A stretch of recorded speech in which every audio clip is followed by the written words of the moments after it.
I just think we have, as a society as a whole, we have so far to go to educate people and to reduce that stigma. And it can only be done one step at a time.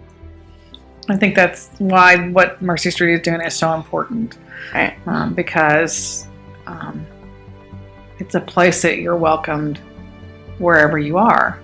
And I think one of the things that we need to do in this whole realm of recovery is recognize that people do get better, and it is just an illness, and people live happy, healthy lives. And if you looked at Allison today, there's no sign on her forehead that says, I have mental illness. This place we all have helps me remember that there is hope, there are people who care.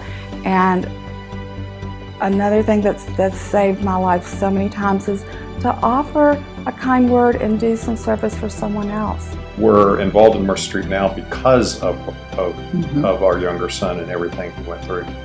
And I personally don't feel within Mercy Street that there is a stigma. That I think that anybody can say anything. It's a very accepting community.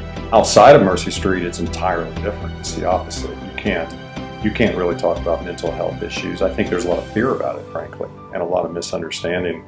And people just they don't want to talk about what they fear.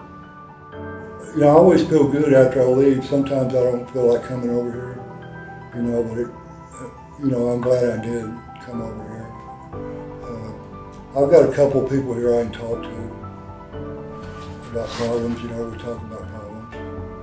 And if everybody, had their eye on one or two people, and when they came into church, they just looked for those people and said, you know what? Those are going to be my buddies, and I'm just going to watch them. And if they're not here, I'm going to find out why.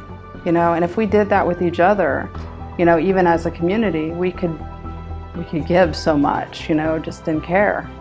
And that's a hard thing to do, but it's not so hard, really. Mental health takes so many different avenues, and to hide out, there are kids right now. We have kids in this fellowship, in this church, who are cutters because they can't deal with whatever's going on with them. And it's a secret.